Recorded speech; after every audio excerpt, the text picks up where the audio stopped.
Hare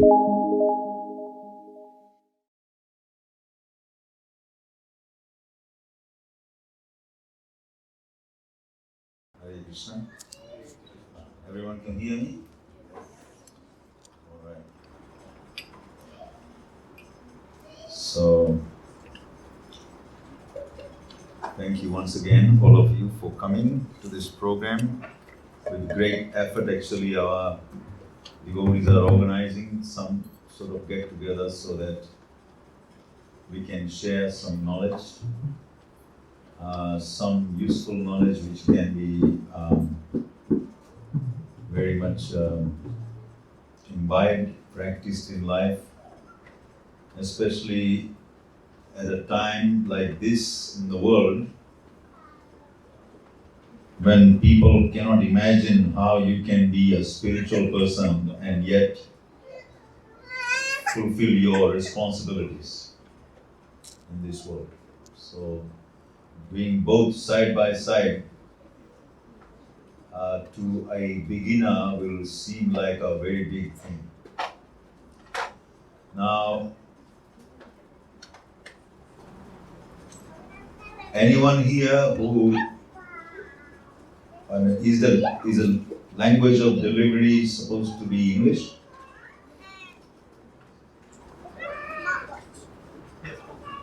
Yes? Okay. So, I know in the Launton Hall program, which we did about, 2 weeks ago? 1 month ago. We had some very interesting discussions leading up to this is going to be a problem right here.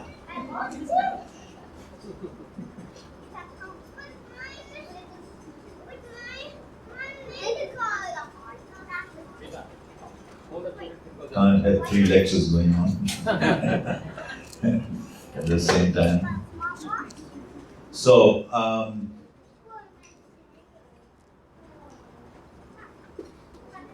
is there any fresh topic someone wants me to speak on today, or someone was there in the last program who remembers what was the last thing that we wanted to speak in this one? Last time we concluded that today you will speak about how to choose the guru, what are the characteristics of the How to choose the guru. How many of you would like that topic? All right. So,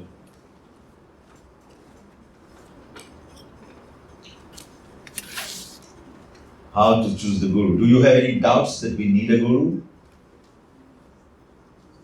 How many of you have doubts that you need a guru or not? Hands up. Oh. Okay, so maybe we have to first address that before we come to how to find a real guru. Because if you're not looking for a guru, then why would you find one? Right? So the beginning is, do we really need a guru? Don't we have our own brains or intelligence to understand whether can't I make my own judgment? Why do I need to submit to somebody else? Now you tell me one field in this world where you don't need a teacher.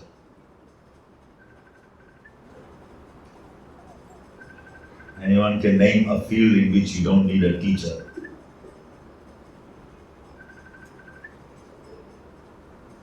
Can you think of one thing where you don't need a teacher at all? for the infant, they don't need any teacher to enjoy their life.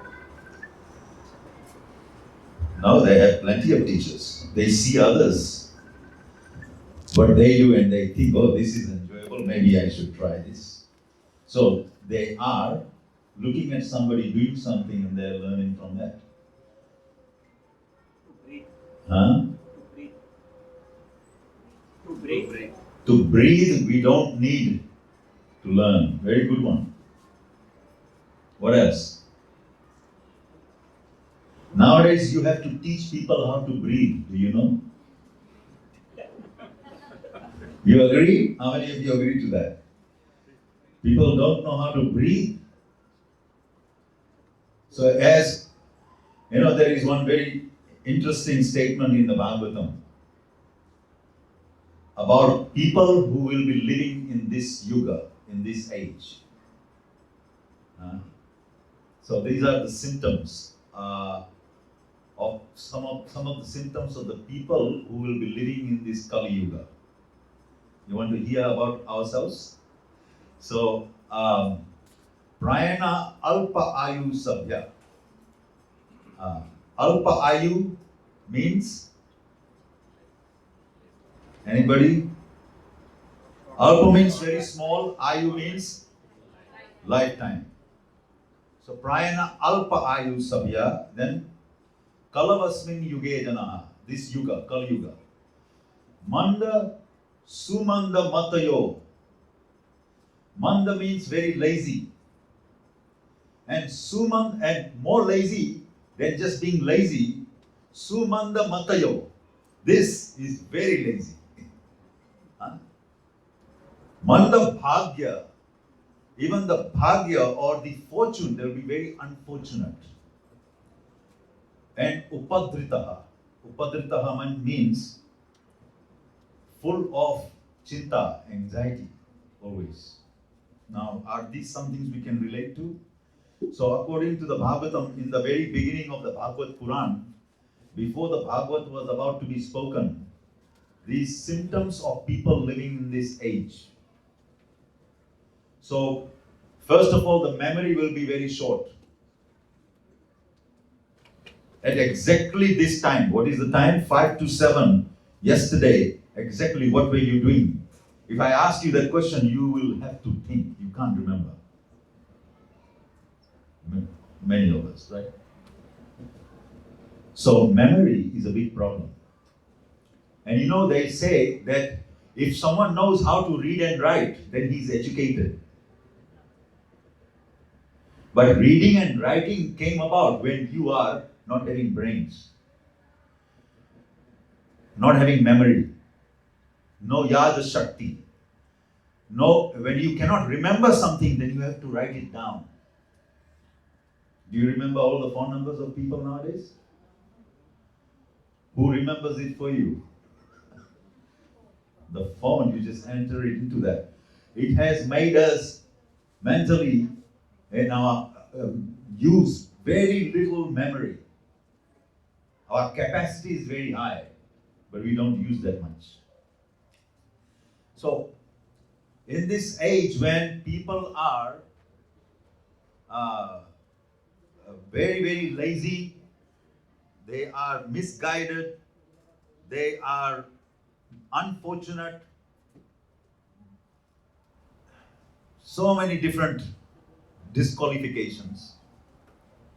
You know, in this age, you need guidance.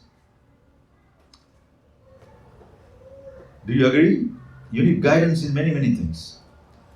To tap just into your own ability, you need guidance. There's so many motivational programs going on for people to be motivated in life, do this and that, so many things.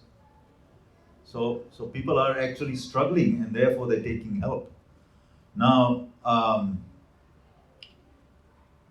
so what does the word guru mean? Let us see the answers. Anyone can guess? What does the word guru mean?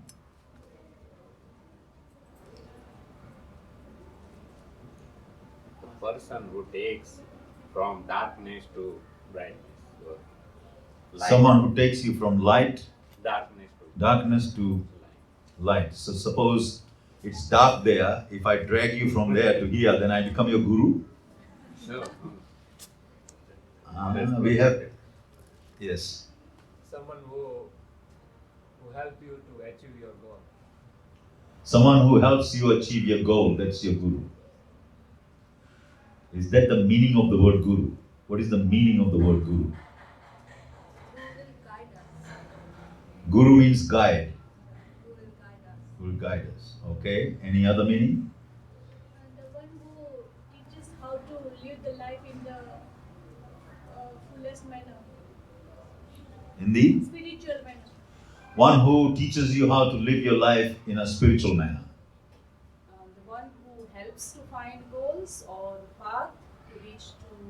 The one who helps you find your goal and reach the path. See, people have some ideas. These are not bad ideas. These are all more or less related. But you know, the literal meaning of the Sanskrit word guru, what it means. It means, Who can lift us your capability? who can lift your capability. Here's another one. Yes?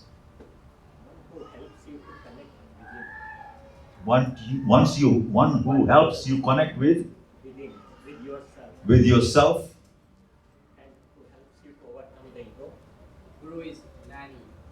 One person has self-realization. Who guides you in self-realization.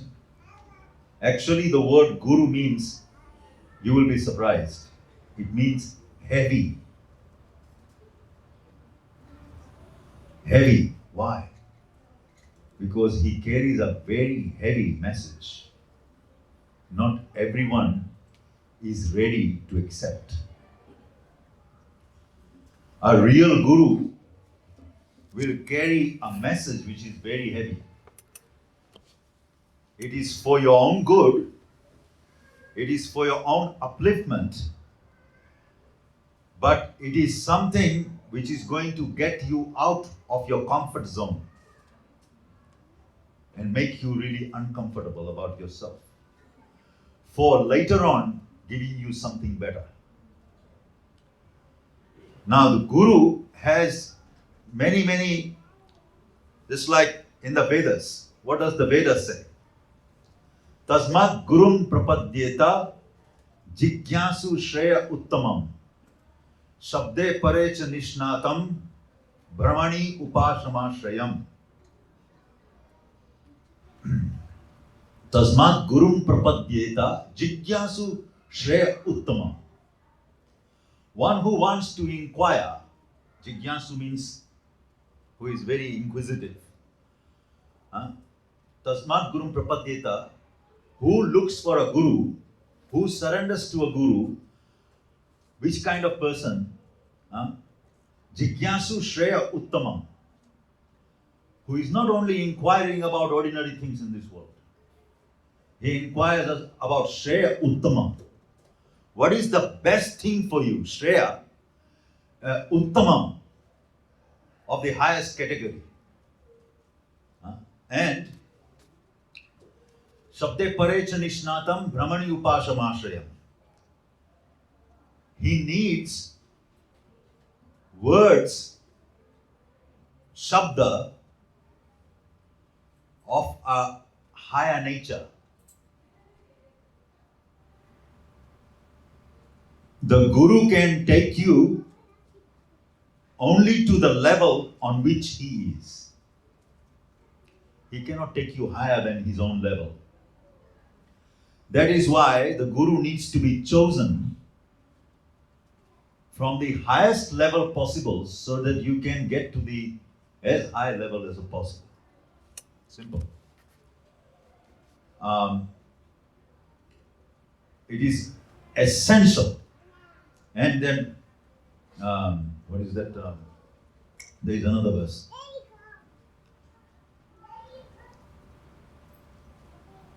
Abhigachet samit pani shotriyam brahmanishtam. What is that one?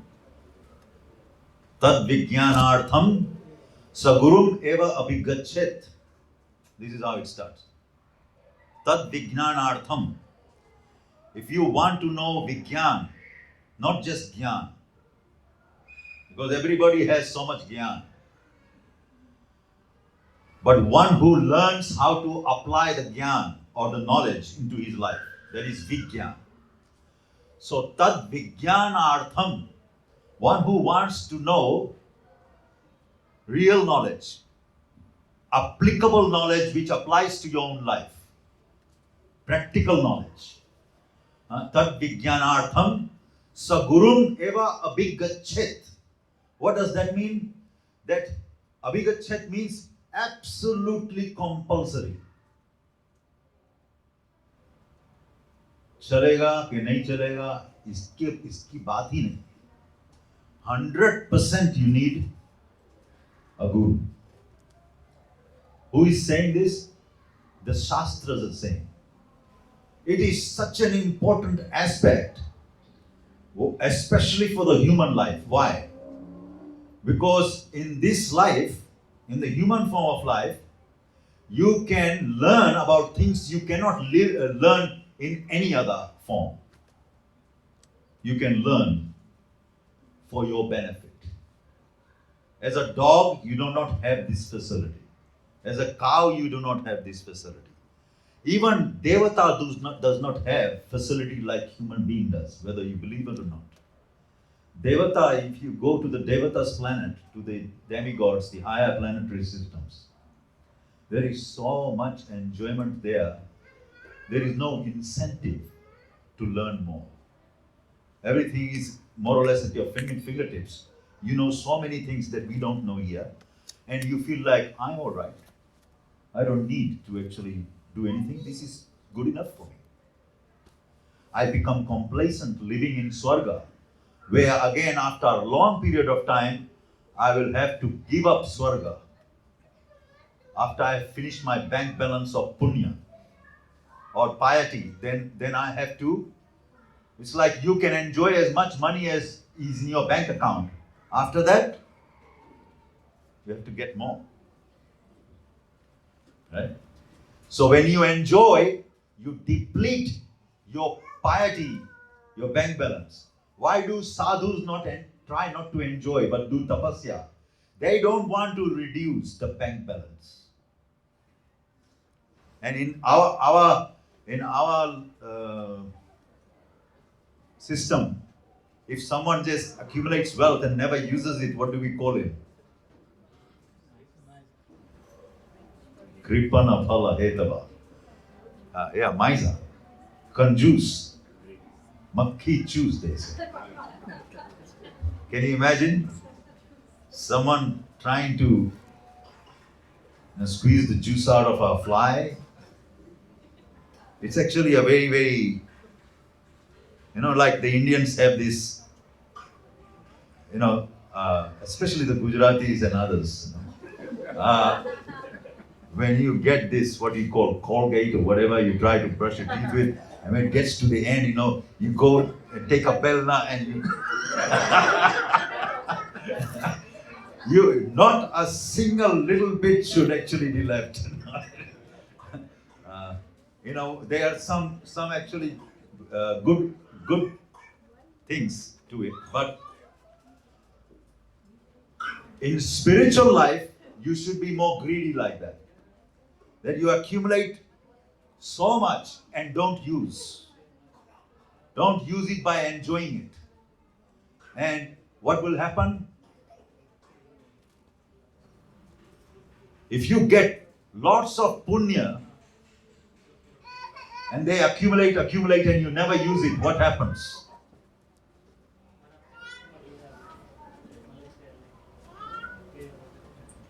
I can't hear. Who is saying?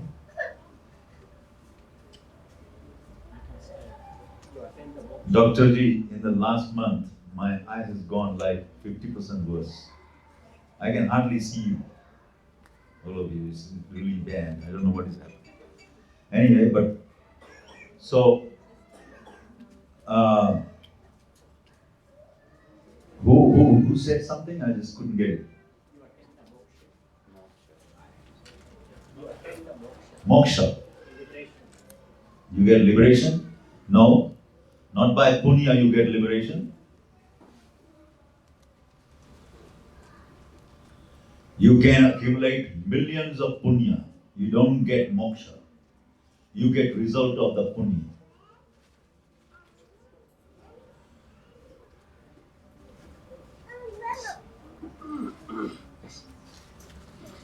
If you keep accumulating punya, keep accumulating, never use it, what happens? You will be born in a good family. Yes, good. You will be born with a lot of money. You will have all the facilities in life. And what happens when you have all of those things? Spiritual family, okay. But generally, punya also leads you to have a lot of nice facilities. And when you have nice facilities, what happens? You start eventually getting down to sinful activities. You cannot maintain your purity. People enjoy it and they just waste, and then that very thing which they accumulated causes their own destruction. So, what is the real benefit of accumulating punya? In the Bhagavad Gita, Krishna says that if you accumulate a lot of punya, you go to heaven. Prapya punya kritan lokan, isn't it? Krishna says in the Bhagavad Gita that actually you go to heaven. But then if you go to heaven and you live for about 20 million years even, but one day a day will come when it's all finished, then what? So you have spent 20 million years, and what now? You back to the same place again. Can you imagine? After 20 years, you end up where you were? No, you want to be somewhere else. So what to speak of in Swarga? So what is the real benefit of punya then?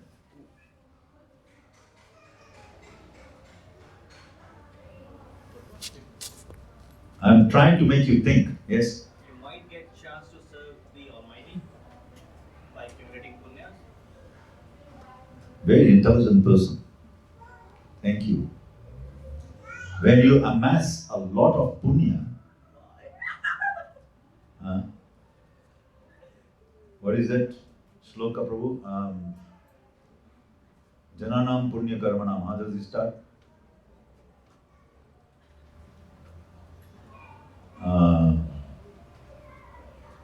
Memory.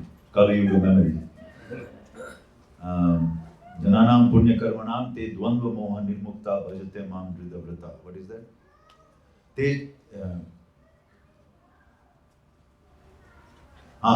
Yesham tvanta gatam papam. So memories come back. Krishna is helped. Yesham tvanta gatam papam. That person whose pap has come to an end. All the paps are finished. Yesham tu anta gatam papam. And jananam, not janma, jananam, punya karmanam. Not one life's punya, but jananam punya karmanam. Many, many births of punya has accumulated. What happens? Te dvanda moha nirmukta. The effect of that is that you will be freed from dvanda. What is dvanda? In English it is called duality. Heat, cold. Someone respects you, someone dishonors you, insults you. Whether heat, cold, honor, dishonor, happiness, distress. What else? These are all kinds of dvanda, dualities. Te dvanda moha nirmukta. You get freed from the illusion which is caused by dvanda. Because the dvanda puts us in an illusion. When it's too hot, we think, oh, if I get some coolness, I'll be happy. When it's too cold, I'm thinking if I get warmed up, I'll be happy. In both cases, I'm put under the brum that I am happy either in hot or cold situation. No, I'm not. That's not what is going to make me happy. That is just going to be changing the kind of feeling I get in my body. Bas, not happiness. It's like you drive in a. How many of you drove here to come here? How many of you did that? So you have all your car. Now suppose, what kind of car you have? Mazda. And suppose someone came in a Lamborghini or something. Suppose someone came in a Lamborghini, you came in there. Does it make any difference in the end which car you came in? No difference, really. Actually it doesn't.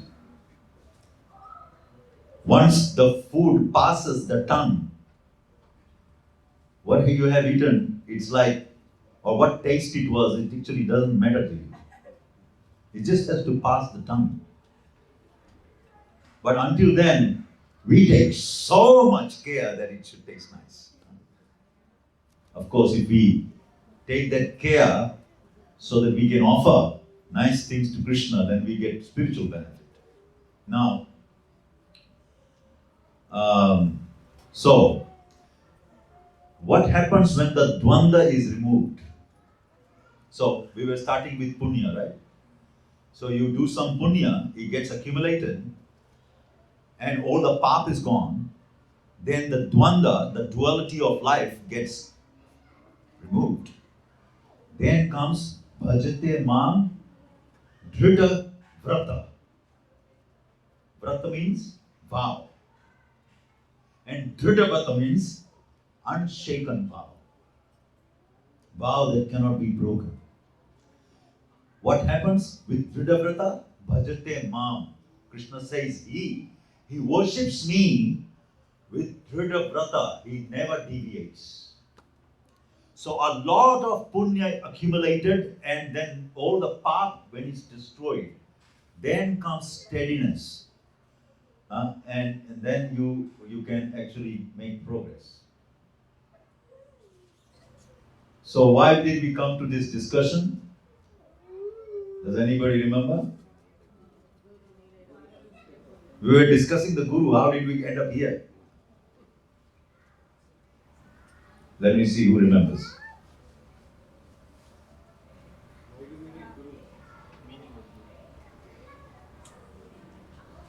You'll have to speak louder, I can't hear. Yes?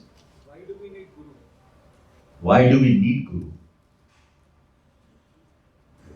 That's what we are actually trying to discuss here. So, we were saying that verse, right? Tad vijnanartham sagurum eva abhigachet samipani shrotriyam brahmanishta. He is brahmanishta. He is completely fixed in Brahman. Means fixed in the self. That means fixed that I am Atma, I am not body.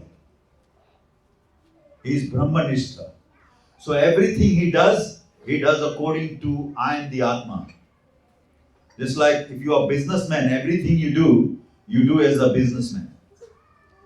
If you are a carpenter, everything you are doing in terms of making furniture. So whatever identity you accept for yourself, if you are a doctor, you will treat patients. If you are a lawyer, then you go through law books and you try and solve issues. As soon as you identify who you are, you get given a task.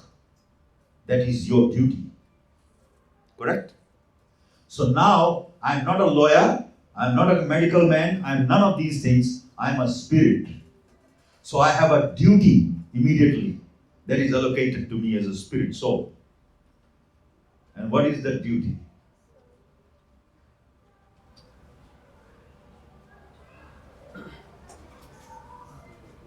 So, Sri Krishna.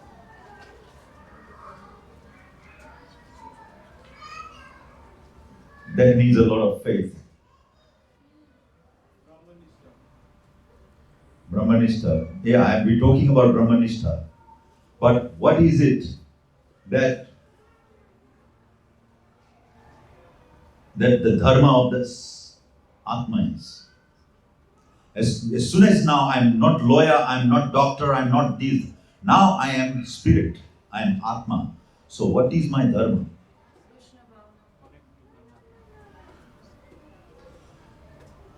What does Krishna say an Atma is in the Gita? उद्धरे आत्मनात्मानं नात्मानं वसापे आत्मेव बन्धु आत्मेव हरिपुरात्मा. That talks about the man. That part in the Bhagavad Gita, the word Atma refers to the mind. At other places, it refers to the body. At another place, it refers to the spirit, soul. So we are talking about the spirit. So even in the Gita, when you have the word Atma, you have to see which context it is used in. So, Atma, mamai vangsha, jiva loke, jiva bhuta sanatana. Krishna says, jiva is mamai vangsha. It is my answer. So, if jiva is your answer, I mean, you are an answer of Krishna. Jiva is an answer. Then what is the duty of an answer to the whole?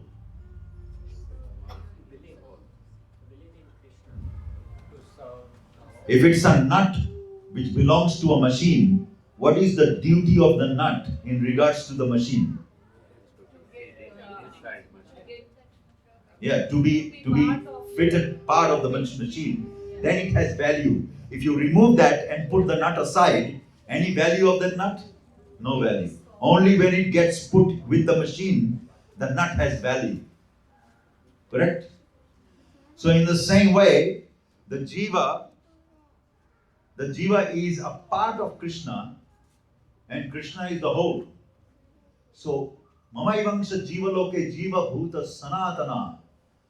But Krishna is saying, manashasthani indriyani prakritisthani karshati. He says, but this jiva who is supposed to be my servant, he is struggling with his 6 senses which include the mind.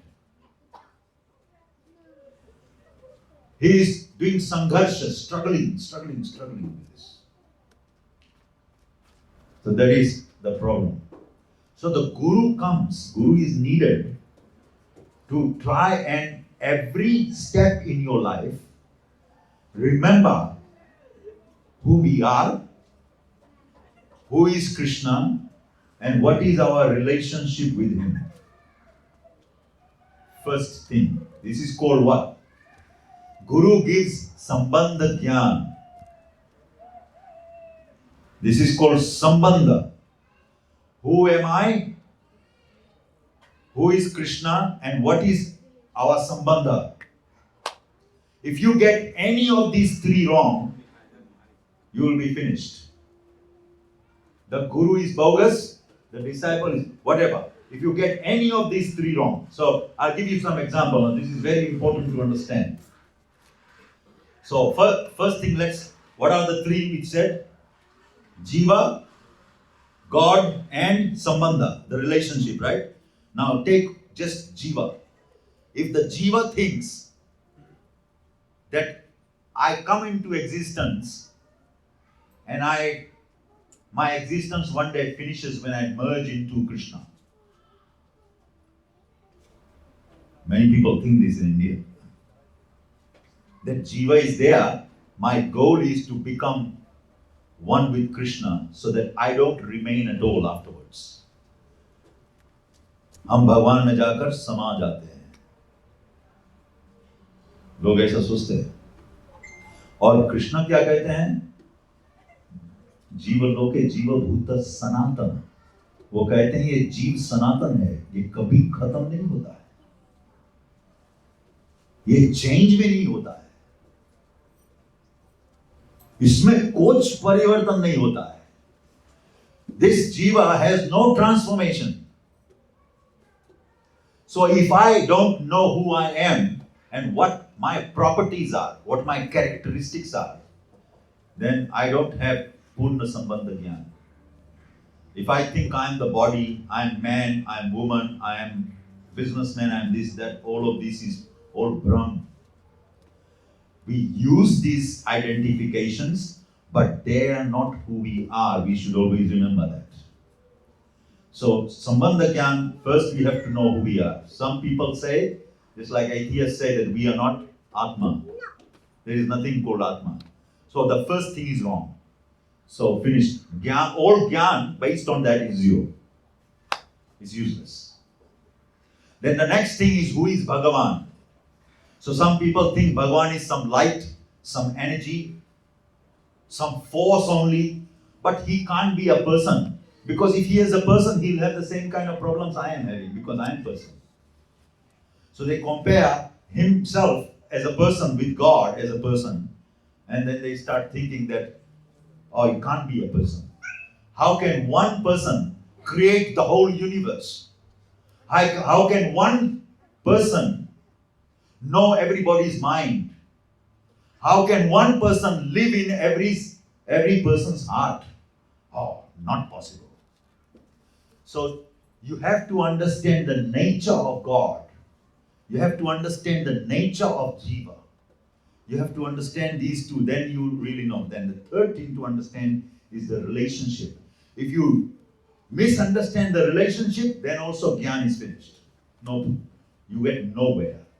If I think I am right now in Maya, so one day when I become Mukta Purush, when I become liberated, then I will realize all of a sudden, oh, I am also God.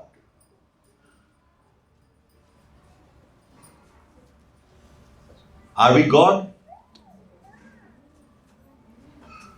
Are we God or not? Yes. No. Who said yes? Actually, he is a little bit right. Now, let me explain.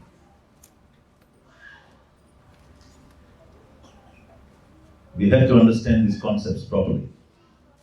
He is a little bit right. Ishwar means controller. Are we not some sort of controllers? Someone is controlling their household, someone is controlling their business, someone is controlling something or other. We are controllers, Ishwaras. The Devatas are controlling, Indra is controlling the rain. They are also Ishwaras. So, are they God? Yes. But they are not the supreme God. They are Ishvara to some extent, but they are not Parameshwar. There is a difference between God, the supreme being, and those little gods. You understand? So, although in a blanket way you can say everybody is God, but actually they are not supreme controller. If we were supreme controller, then if I desire anything could happen right now, right? I will just desire that you become a 5-year-old child and you become that. And I am not that controller. If Krishna wants, he can change you to a 5-year-old child straight away. I can't do that. Some great yogis can also do that. That doesn't make them Bhagavan. Narada Muni is known to have brought people back from dead to life. He is not God. He is Deva Rishi. He is just a Rishi, a saint.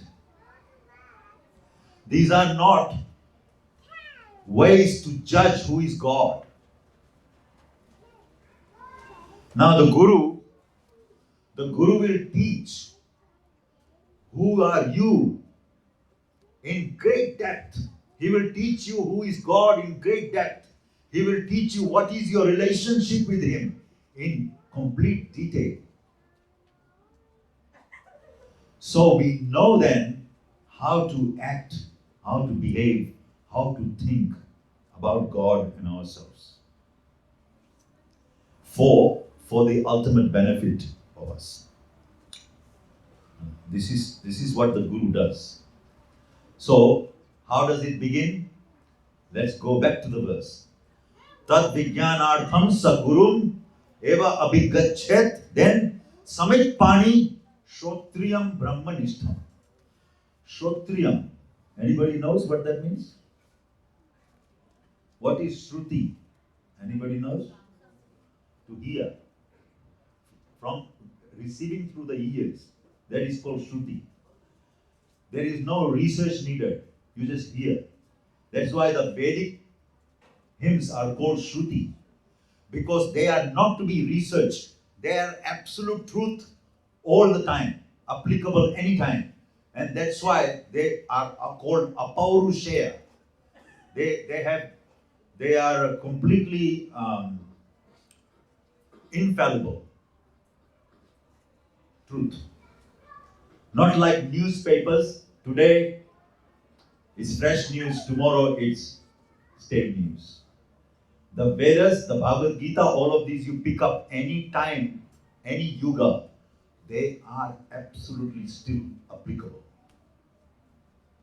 This knowledge is not transient. This knowledge is not some knowledge which is finished after some time, its value is gone. No. So, Shrotriyam Brahmanishtam. The Guru is for hearing him and then applying what he says in your life. If one is not ready to do that, then he should not go to the Guru.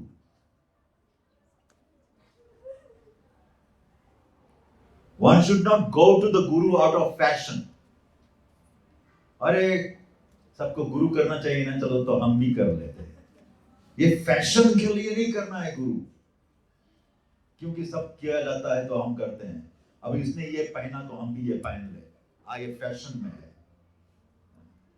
अब गुरु लोग लंबी लंबी दाढ़ी रखते हैं, कुछ बड़ी बड़ी कुछ माला पहनते हैं, माथे पर अनेकों प्रकार की तिलक लगाते हैं.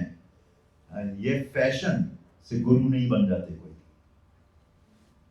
अब हम कुछ गुरु के लक्षण बोलेंगे. गुरु कैसे परखे जाते हैं? क्या हम ड्रेस से परख सकते हैं? कुछ हद तक, लेकिन हम धोखा खा सकते हैं, है ना? We can be deceived through the dress of a person who dresses like a guru. Dress is not the conclusive way to judge a guru. Someone may not be dressed as anything like a sadhu, and he may be a great person, a guru. So dress is generally put on so that people understand which field you are in. A policeman, he has a certain kind of dress. A lawyer in the court, he wears a certain kind of dress. You understand by the dress. So similarly, a sadhu dresses in a certain way. So people can know, if I approach this person, I can get this kind of knowledge from him. That is the purpose of a dress. Now, so, what are some of the ways we can judge who is a guru? Now you will say, well, I don't know how to judge a guru. How will I know? But you have to know. Before a guru teaches you that, you have to know what a guru is like. If you don't, you can get cheated. If you go to buy gold and you don't know what gold looks like or what properties it should have, then you are likely going to get cheated. You have to know if you want to go and buy gold and get gold, you got to know what gold is like. You have to have some background knowledge. So therefore, everyone, before accepting a guru, has to have some idea what a genuine guru should be like. Agreed? Otherwise, we'll get cheated. Because everyone will say, I am a genuine guru. You ask anybody who poses as a guru, yes, I am genuine. Who will say himself that I am not genuine? Only a genuine person will say, I am not guru. You look for somebody else. And then you have to keep going after him, keep going after him. You will see his qualities, then you'll know. Really, the real gurus never post themselves up front so much. Sometimes in Kali we have to preach, so we have to go up front, but we don't like that. For personally, we don't like that. People adoring us, giving us respect, all of these things is not good for us. If someone is criticizing us, it's good for us. If someone is pointing out our faults, it is good for us. But if someone is praising us, it's not good for us. So those things are not good, that we try and avoid. Now, so, what are some of the ways you can judge a real guru? You got to know what he looks like. You got to know what his symptoms are. So many things are mentioned in the Shastra. And I've already come like, when do I have to stop? We haven't even started yet. Anyway, first of all, Krishna accepted Guru. Ram accepted Guru. Did they need Guru? They did not, but they still accepted. Why are these people who do not need any Guru, who already know everything, why are they accepting Guru? So that we don't take their example and say, oh, we don't need a Guru. See, he didn't accept it. So to teach by example, by acharan, even the Lord accepts a Guru who doesn't need any. Number one, that is how important it is. And then he says himself in the Bhagavad Gita, he says to Arjun, what does he say? Tad vidhi pranipatena pariprashnena sevaya upadekshanti te jnanam jnaninas tattvadarshana. Tad vidhi, the vidhi. The vidhi means the procedure. Tad vidhi pranipatena. One should approach a guru. How? Pranipatena pariprashnena sevaya. With the prashna, but not just prashna, pariprashna. Pariprashna means with humility, not arrogant. Let me test this guru. I'll go to him and I will find out. I will test him, his jnana. If you go with arrogance to him, as if you already know better than him, then why go to him? So that's not the way to approach the guru. When the students do not have respect for the teacher, there is no real transmission of real knowledge. It's just superficial knowledge. Real transmission of knowledge happens when the disciple or the shishya or the student is very submissively asking inquiries in a humble mode to try to learn. Upadekshanti te jnanam jnaninas tattvadarshana. That jnani then will give him the knowledge. So the first thing is that he has to know. He has to know. The guru has to know. Otherwise, how can he be guru? How will you teach somebody without you knowing? So the first thing you look for in a guru is real shastric knowledge. He doesn't cook up any knowledge in his mind. His knowledge all comes from Shastra. There are 3 check and balance systems. Sadhu, Shastra, Guru Vakya, Chitte te Kariya Aikya. What does that mean? It means if you want to know the authenticity of something, if something is genuine or not, you have to ask these 3. Guru, Sadhu and Shastra. They will never conflict with each other. The Sadhu will say what the Guru says, and the Guru and Sadhu will say what is in the scripture, the Shastra. If the Guru says anything which is not in the Shastra, then he is not Guru.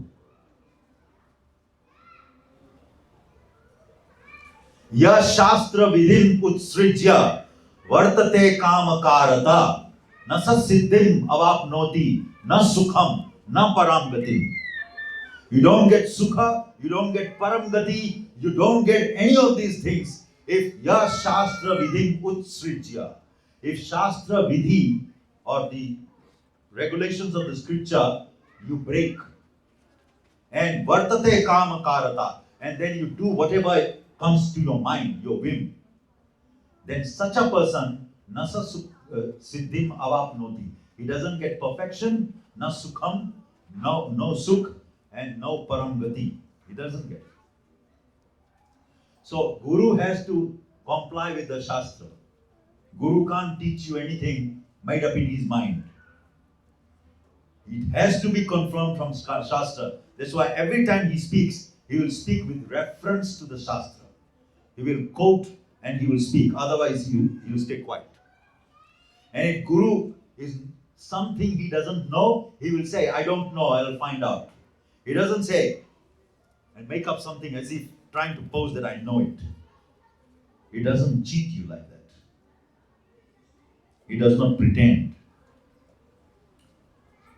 So, first thing is what? What is the symptom of Guru? He talks through scripture. Second, he is Brahmanistha.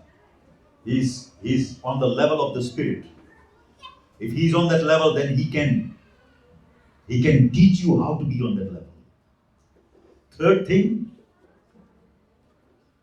all his senses and mind are under control.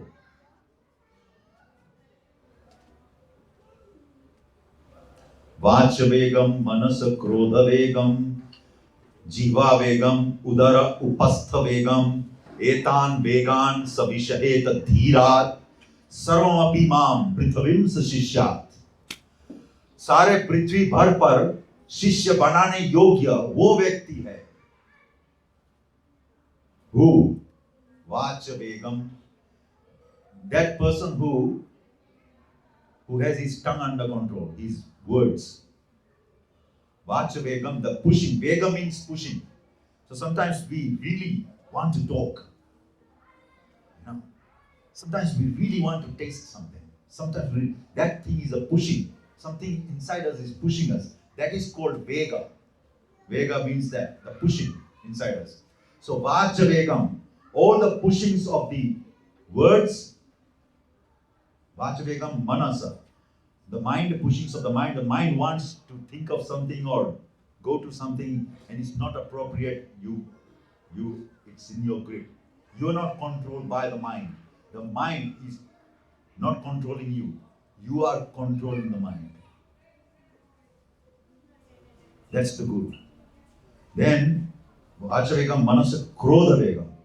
He has his anger under control. Then, jiva vegam. His tongue, taste under control. Udara, his tummy under control. Sometimes the tummy is full and the tongue wants more. So what happens? You all have experience or not? Or I am the only one having that experience? Everyone has that experience. The tongue wants more, the belly is full. Then whatever you eat more is what? Do you know it is pap? It is sin. You don't need it at that time and it's not yours to have. And when you overeat, it is part of sinning. Unless it's, of course, sometimes we stuff people up to here so that they don't eat anything nonsense afterwards. We give them a lot of prasad. That is a different reason.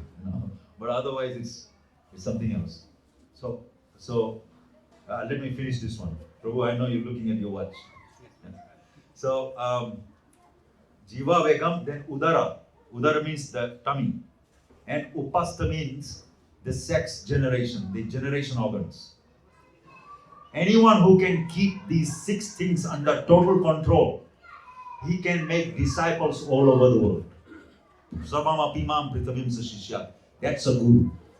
So we've seen many gurus who are teaching to their disciples, then they go, okay, lao thoda bidi lao, and they will smoke a bidi in the side. How is his tongue under control? How is his senses under control? Simple things like that you can tell, he has a lot of work to do on himself. What did he teach me to control? He can't control his own senses, you see. So this has to be there. Then what are other symptoms of the guru? Most important out of all of them is he follows his guru. He follows his guru. He follows his guru. And it has a parampara system. Evam parampara praptam imam raja rishyo vidu sakale neha mehta yoga nashta parantapa. No self-made gurus are accepted. Every guru has to tell you their parampara. And that parampara should go all the way back to Krishna, where it started. So Krishna first spoke to 4 people. Lord Shiva, Lord Brahma, the 4 Kumaras, and Lakshmi Devi. These are the original Sampradaya, Parampara. So then one is Sri Sampradaya, another is Rudra Sampradaya, another is Brahma Sampradaya, another is Kumar Sampradaya.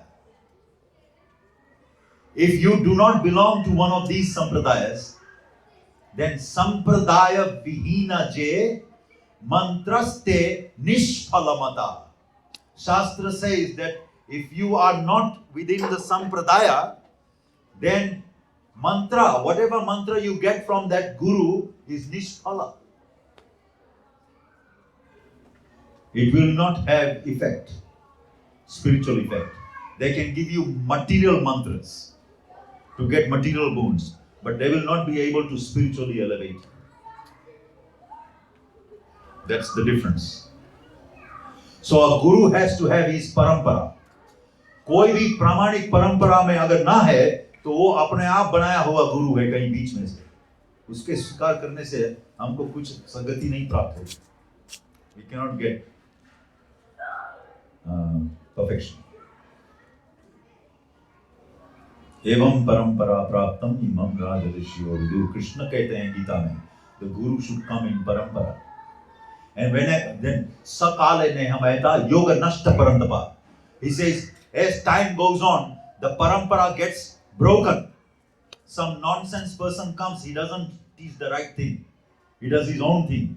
Then the parampara gets broken. So what does Krishna do? Krishna comes again and starts again. Make sure the parampara is there. Right? Yeah, one question. Yes. For Prabhuji here. This folk parampara, we Hindu Dharma, we can follow that. But there's some other religion, for example, Sikhism religion, where the Guru Nanak is not in that parampara. And other Buddhism religion. No, Guru Nanak, Guru Nanak is direct disciple of, actually he was an associate of Lord Chaitanya. He is parampara. And how about Buddha? Buddha is a different thing. Buddha is also Bhagavan himself. Lord Buddha is mentioned as an avatar, one of the 10 avatars. But he teaches Gnostic. Why? That is another big story. He is Bhagavan, but he teaches Gnostic thing, atheism. Because people were using Shastra, the Vedas, to justify their sinning. So he had to become Gnostic, forget the Vedas, follow me. They were killing animals left, right and center. You go to South India nowadays and you have at some time of the year, they have courtyards and they bring these animals and they kill them so much to fill them up with blood. And the streets are full of blood everywhere. It is just horrendous. They think that, what do you call that? That animal sacrifice. Bali. Janwar ki bali chadana. But in Kali Yuga, it is not allowed, it is forbidden. All this Bali in Kali Yuga is forbidden. Ashwamedham Gavalambam Sannyasa Palapaitrikam Devarena Sutotpatti Kalau Pancha Vivarjayat. In Kali Yuga, these 5 are forbidden. You cannot horse sacrifice, cow sacrifice, uh, getting a son through your devar, that is forbidden in Kali Yuga. Then offering meat in Shraddha is forbidden. And there is a fifth one. Sannyas is forbidden. The Vedic sannyas is forbidden in Kali Yuga. These are 5 things Kali Yuga no one is allowed to do. But they are doing all these things in the name of religion. So when Buddha came and Buddha was doing all of these things, Buddha came, he saw people were killing animals. He became very, very dayalu and compassionate on the animals. And he thought they were using, when they said, no, why are you killing animals? Oh, say, in the Shastra it says we can do that. So he said, forget the Shastras. There was a reason why he preached ahimsa, non-violence. Why? Because they were so violent on animals, he had to, for the time being, forget the Vedas. So God comes for different purposes at different times. But his ultimate purpose is always the best one. Right? So I haven't been able to tell you much about now the Guru, but there is so much more to tell you, maybe in another session. Right? We will start from here. There is a lot more about choosing a Guru and what to be careful of. Hare Krishna.